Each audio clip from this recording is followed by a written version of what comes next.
Y fue, sin lugar a dudas,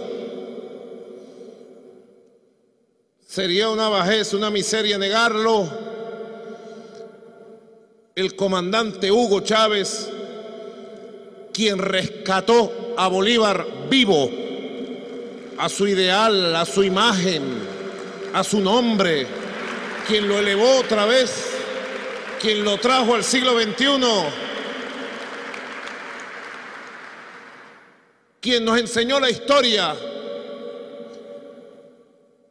pero la historia de verdad verdadita, pues,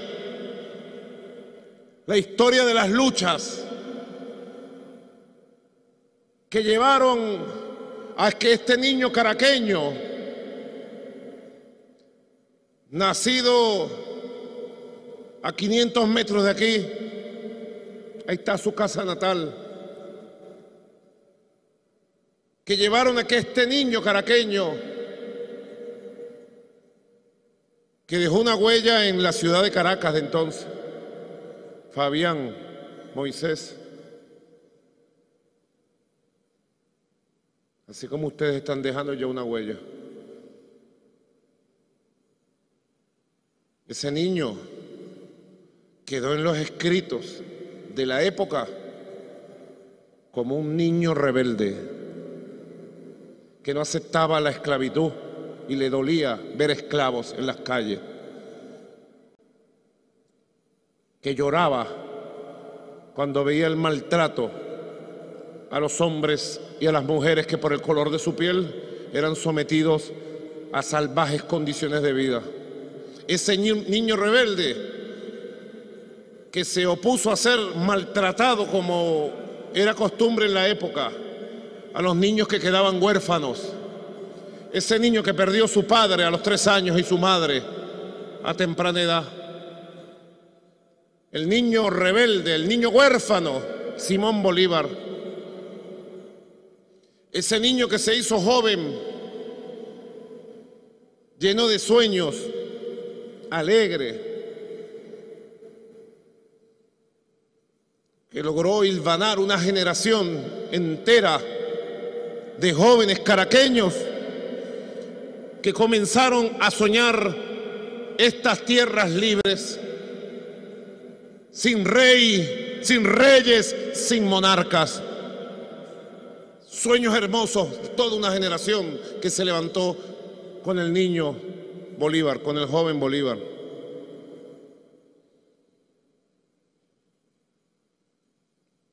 Proceso hermoso que lo fue forjando en el espíritu, en el carácter, que lo fue forjando en las ideas, en el estilo.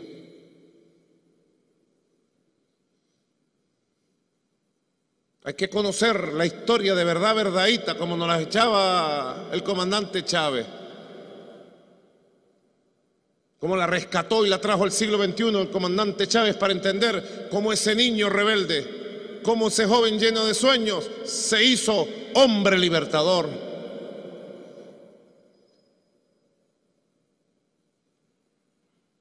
Nació en una cuna de oro, así se dice. No sé si ustedes dicen así, Fabián Moisés.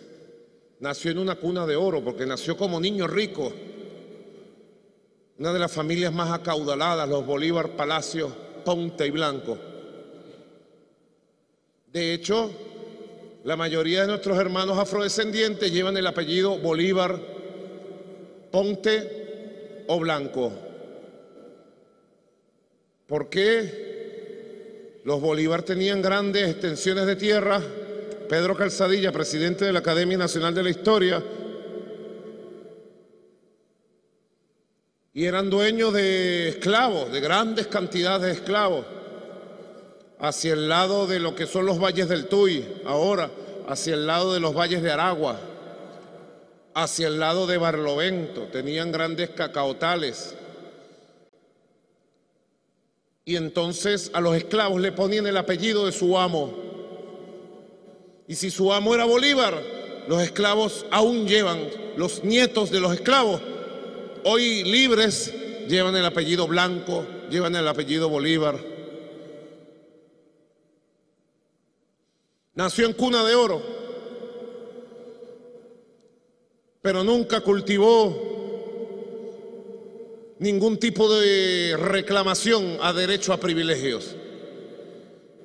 Quienes recuerdan en la historia a Bolívar niño, Bolívar joven, lo recuerdan como un joven inquieto, un joven fogoso, enérgico, de gran palabra,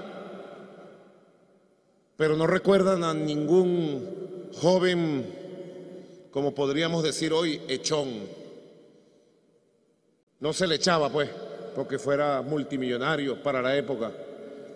Por el contrario, fue cultivando un espíritu antimonárquico que lo fue llevando a lo mejor del ser humano, a ser un hombre sencillo, simple, auténtico, a defender con su propia vida cada palabra que decía desde niño, desde joven. Hay que entender bien las circunstancias históricas que hacen a los hombres, a los pueblos, a las mujeres. ¿Cuáles fueron las circunstancias que llevaron a que de esta tierra venezolana surgiera, de esta tierra suramericana, un gigante universal de la talla de nuestro libertador Simón Bolívar? Y fueron las circunstancias excepcionales del surgimiento de la gran revolución de independencia, las que llevaron al surgimiento de una generación virtuosa en todo el continente. Antonio Nariño, Bernardo O'Higgins, José de San Martín, José Gervasio Artigas, Antonio José de Sucre y antes Francisco de Miranda. Hay quienes trataron de pintar y aún tratan de pintar una imagen de un Bolívar bobo, un Bolívar bobalicón, un Bolívar que no sabe a nada, un Bolívar incoloro, opaco, gris, casi invisible. Y no saben que Bolívar fue el más grande producto histórico del proceso revolucionario de emancipación que vivió América del Sur y todo lo que hoy conocemos como América Latina. Él se nutrió y a la vez fue fuente de inspiración de los grandes ideales que nos llevaron al nacimiento de nuestra existencia como república, que nos llevaron al nacimiento de nuestra dignidad. Cuando hablo de dignidad, es saber que hoy somos suramericanos, americanos del sur, y podemos llevar la gloria y el orgullo de decirnos venezolanos, ecuatorianos, colombianos, bolivianos, peruanos, panameños, suramericanos, y no súbditos del rey de España, nunca jamás, más nunca jamás. Súbditos de ningún rey, súbditos de ningún imperio, no, hombres y mujeres libres, por siempre. Niño, joven, hombre libertador, que le tocó una vida de entrega, de sacrificio.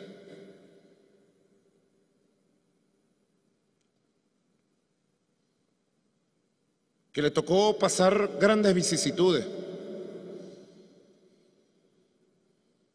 Le tocó enfrentar la traición muchas veces. Le tocó enfrentar y sortear la muerte, producto de la traición.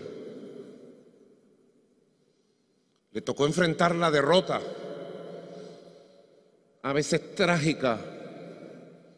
En más de una oportunidad el libertador se quedó sin ejército,